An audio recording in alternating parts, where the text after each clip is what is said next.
bi september kalo tile 10 ani kelen san 2023 aw minnu ma filɛ sanga ana ka wagati an ka bɔlɔlɔ sira kelen n'a bɛɛ lajɛlen kan an bɛ foli kɛ ni ka ɲɛsin aw ma kunnafoni ale waati selen ye a y'o bisimila.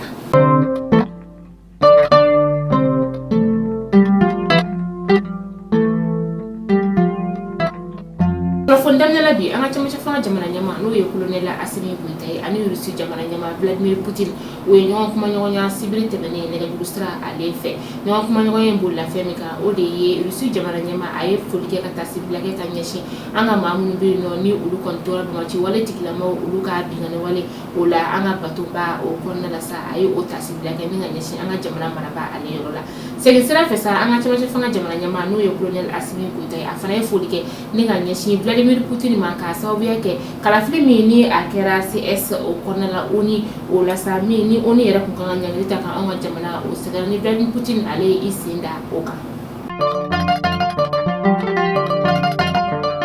An ka jamana ɲɛma colonel Asimi Goita dugukolo yɛrɛ min ni a kɛra Marɔkukaw ka jamana o kɔnɔna la juma tɛmɛnen min n'a kɛra sababu ye ka maa caman ni ka olu bɔnɛ o ni na maa caman fana olu juguna colonel Asimi Goita a ye tasibila kɛ ni ka ɲɛsin Marɔku masakɛ ale yɔrɔ la ni o ye Wura Mohamed Sisi ani jamana kɔnɔdenw olu bɛɛ lajɛlen ma. Colonel Abdoulaye Maïga ni ale ye an ka jamana minisiri ye ani ministre de l'administration territoriale o fɛnɛ don ale ni a jɛɲɔgɔn kɛ ni o ye lakana minisiri n'o ye Dawud Ali Mohamedine u ye kunnafonidilaw ni ka olu wele kunnafonidilaw wele kun kɛra fɛn min o de ye ka da tulo kan ka fɔ ko fɛn min ye bugunatigɛ sɛbɛn lakanani ni o ye carte biométrique sécurisée ko ale kɔni baara bɛɛ lajɛlen kɔni banna an ka jamana fan 14 bɛɛ lajɛlen kɔnɔna la ani jamana kɔkan na ko maaw kɔni bɛ se nin wagati na ni ka taa u ka bugunatigɛ sɛbɛnw ka olu labɔ. Senegal jamana ɲɛma ni o ye Macky Sall ye ale ka kɛlɛkɛcɛ maa 800 de kɔni bɛ anw ka jamana o kɔnɔna la a bɛ san 2 bɔɲɔgɔnko bɔ bi n'u kɔni tun bɛ MINUSMA ka bolo kan olu yɛrɛ kɔni tun kan ka u ka baara kuncɛ an ka jamana kɔnɔna la novembre kalo nata ye o la Macky Sall ale y'a laɲini k'a fɔ k'a ka kɛlɛkɛcɛw kɔni ka segin ka taa a ka jamana o kɔnɔna la yanni waati kofalen o cɛ.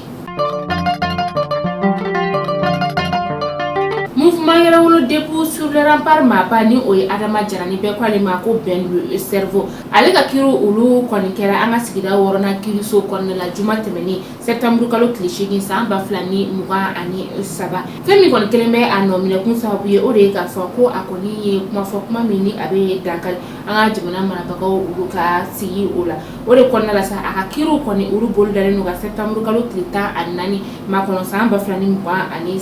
an ka sigida 6nan kiiriso o kɔnɔna la. Ni wagati na maliyɛndenw kɔni bɛ ka u yɛrɛ ɲininka ka sababuya kɛ lakanabaliya min ni a kɔni bɛ an ka jamana o kɔrɔnyan fanfɛla la lɛrɛ 48 kɔnɔna la bingani wale min n'a kɛra alamisa kana se juma ma an ka jamana o kɔnɔna la min n'a kɛra sababu ye ka fintigi gansan ka taa se fintigilakaw ma n'olu yɛrɛ kɔni bɔnɛna u ni na o ni o bingani wale kɔni sɔrɔla fɛn min fɛ an ka bato belebele bɛ yen nɔ ni ale bɛ wele ko Komanda n'a bɛ wele ko Tombouctou o bato in kɔni bingani wale taara k'a sɛgɛrɛ Arawuso kaw olu u fɛ yen nɔ Bamaci wale tigilamaw olu fɛ o waati kelen na an ka fintigilakaw fana daga yɔrɔ min ni ale bɛ banba ale bɛ Gawo o mara la Bamaci wale tigilamaw kɔni ye bolimafɛn ni ka o de fa mugujugu la k'a bila ka don u daga yɔrɔ o kɔnɔna la nin bɛɛ lajɛlen kɔnɔna la sa an ka cɛmancɛ fanga jamana ɲɛma n'o ye colonel Asimi Goita ye an ka jamana ni ka ale bila tile 3 dusukasa o kɔnɔna la bingani wale yɛrɛ kɔni kɛra sababu sa ni ka fintigi gansan maa 49 ka olu de kɔni bɔnɛ o ni na fintigilaka ni o ye an ka kɛlɛkɛcɛ maa 15 ye olu kɔni fɛnɛ ta na an ka kɛlɛkɛcɛw kɔni kɛra sababu ye ni ka karɔgɛlɛn dinɛ tigilama maa 50 bɔɲɔgɔnko ka olu fɛnɛ bɔnɛ o ni na maa minnu jogina an ka fanfɛla la sa olu kɔni ta ni ka taa n'u ye Gawo lapitaniso o la. An ka faba kɔnɔna la yan nɔ kurantigɛ kɔni kelen ni sababu ye ni ka maa caman kɔni dabali o ba ka sababuya kɛ kurantigɛ ale tɔ de bɛ ka juguya ni ka taga a fɛ bololabaarakɛlaw olu kɔni y'a yira k'a fɔ k'ulu yɛrɛ kɔni date kuma la ka sababuya kɛ olu tɛ ka kuran yɛrɛ u ɲɛna kuma tɛ k'a fɔ k'u bɛ baara ni ka o kɛ kuran na tayiru ni o ye finikalalaw ye ka taa se sudɛriw ma olu y'a yira k'a fɔ k'ulu yɛrɛ kɔni bɛ kuran ye u ɲɛna lɛrɛ 2 ka taa se lɛrɛ 3 bɔɲɔgɔnko o bɛ se ka o de baara tile o kɔnɔna la n'o tɛ sibiri ale ni kari kɔni kuran yɛrɛ kɔni o tɛ ye ɲɛ la kuma tɛ k'a fɔ k'i bɛ baara kɛ ni maa dɔw yɛrɛ kɔni bɛ yen nɔ olu y'a yɛrɛ k'a fɔ k'olu kɔni kelen ka groupe ni ka o de san walasa u ka se ka baara kɛ ni a ye o groupe fɛnɛ taji fɛnɛ de kɔni sɔngɔ ka gɛlɛn min yɛrɛ kɔni u ka wari sɔrɔlen bɛɛ lajɛlen kɔni bɛ taa taji la o b'a yɛrɛ k'a fɔ ko baara in kɔni ale gɛlɛyalen don kosɛbɛ u bolo. Kolokolokaw fɛ yen nɔ dugu jukɔrɔ fɛn dɔw kɔni olu sɛbɛkɔrɔ dayɛlɛlen don u ka dugu o kɔnɔna la an bɛ don min na i n'a fɔ bi o bɛ tali kɛ woson ale kɔni sɔngɔ tun ye sɛbɛwari dɔrɔmɛ 45 de sisan ko bɛ ka feere sɛbɛwari 140 ku ale sɔngɔ tun bɛ sɛbɛwari dɔrɔmɛ 80 a kilo sisan o bɛ ka feere sɛbɛwari 100 kalo kelen o kɔnɔna la pomme de terre yɛrɛ kɔni ko yɛrɛ kɔni kuma tɛ o tun bɛ feere sɛbɛwari 120 sisan o bɛ ka feere sɛbɛwari 150 an bɛ wagati min na i n'a fɔ sisan nɔ.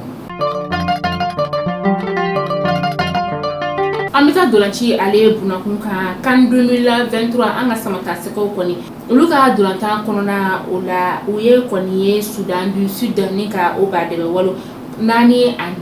kanangolo an ka jamana o kɔnɔna nɔ kɛrɛnkɛrɛn sa an ka dolanci ba yɔrɔ bɛ yen nɔ ni o ye 26 mars kɔnɔna ye maa minnu kɛra sababu ye sa ni ka nin dolan ninnu ka alu don o de ye Ibrahim Kone Kamuri Dumbiya ka taga se Nɛnɛ Dorlège o ma.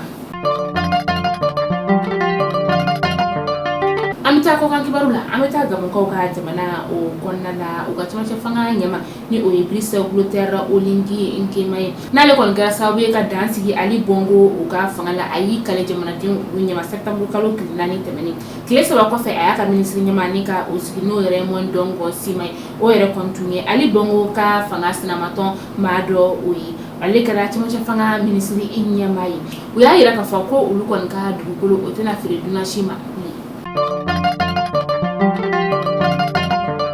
An bɛ taa Marokukaw olu fɛ yen nɔ dugukolo yɛrɛ kɔni kɛra Maroku jamana o kɔnɔna la wagati min na u ka jamana masakɛ ni ale kɔni tun taara Faransikaw ka jamana o kɔnɔna la a kɔni nalen Rabat kɔnɔna o la sa a ye teliyala a ye fara ɲɔgɔn kan ni ka o kɛ fara ɲɔgɔn kan min ni a kɔni kuma bolila fɛn min kan o de ye dugukolo yɛrɛ min ni a kɛra u ka jamana o kɔnɔna la a ye jamana ni ka ale bila tile 3 dusuma kasa o la ka sababuya kɛ maa minnu kɔni bɔnɛna u ni na a ma bɛ t'i jɔ maa 1,307 la maa minnu bɛ yen nɔ ni olu joginna sa o de ye maa 1,204 o maa 1,204 na sa maa 721 olu de kɔni sɛbɛkɔrɔ joginnen don an bɛ wagati min na i n'a fɔ sisan. Tellement min ni o ye ala sɔrɔ sisan nɔ o de a yirala k'a fɔ ko Kati kan kɔnɔna kɔni ale lakana kɔni tɔ bɛna bonya ka taga a fɛ ni wagati o la ko maa minnu bɛ yen nɔ ni olu bɛ tɛmɛ Kati kan kɔnɔna fɛ ni ka taga u ka yɔrɔ la sira kɔni a datigura olu la ni kunnafoni kɔni bɔra sanfɛla o la ko k'a da bɛɛ lajɛlen tulo kan ka fɔ ko maa minnu bɛ yen nɔ ko ni olu kɔni bɛ taa Kati kan kɔnɔna fɛ ka bɔ Bamakɔ ka taga Kati ni wagati in na maa minnu bɛ bɔ poste de police sira fɛ olu kan ka tɛmɛ o fɛ ka taa se Kati donda o ma olu bɛ tɛmɛ ka taga messe des officiers yɔrɔ o la ni o bɛ taga hôpital fanfɛla o la ko maa o maa bɛ yen nɔ sa ni e kɔni bɛ bɔ nin sira fanfɛla in na i kan ka i ka sira ni ka ale yɛlɛma sɔgɔma nɛgɛ kaɲa 6 wagati ka taa se nɛgɛ kaɲa 20 o wagati ma sira min bɛ yen nɔ ni ale bɛ tɛmɛ DMHTA ale fɛ ni ka don kan kɔnɔna la o sira o datugura sɔgɔma nɛgɛ kaɲa 6 wagati ka taa se nɛgɛ kaɲa 20 o wagati ma sira o sira ni ale bɛ tɛmɛ kan ale sira fɛ ni ka taa Tinza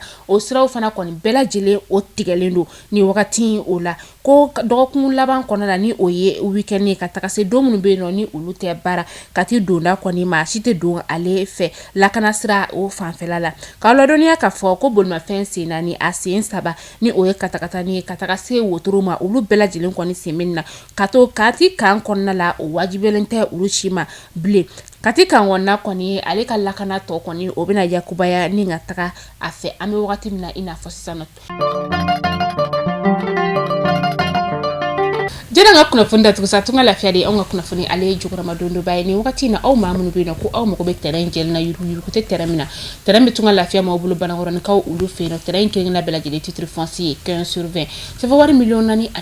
bɛ se k'a dɔgɔdɔgɔni sara kalo kalo euro wari 573 fo kalo 12 walima kalo 18 euro wari 782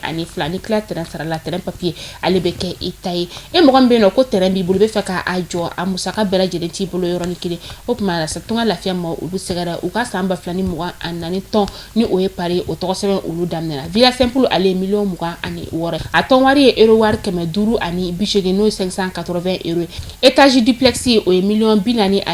ye ale ton wari ye euro wari 770 ani 780 euro ye o kuma la sa aw mamu wele ko fɛ ka tɔgɔ sɛbɛn a y'an wele an ka nɛgɛjuru sira 72 18 42 47 appartement fana baaraw olu bɛ sen na banankɔrɔnikaw olu fɛ yen nɔ appartement ale million 23 ye kalo kalo i b'a dɔgɔdɔgɔnin sara euro wari 770 ani 20 fo san 4 o kɔnɔna la tunga lafiya nana tungarange olu lafiyali kama aw k'an bɛn sini inshallah kunnafoni kuraw olu kɛnɛ kan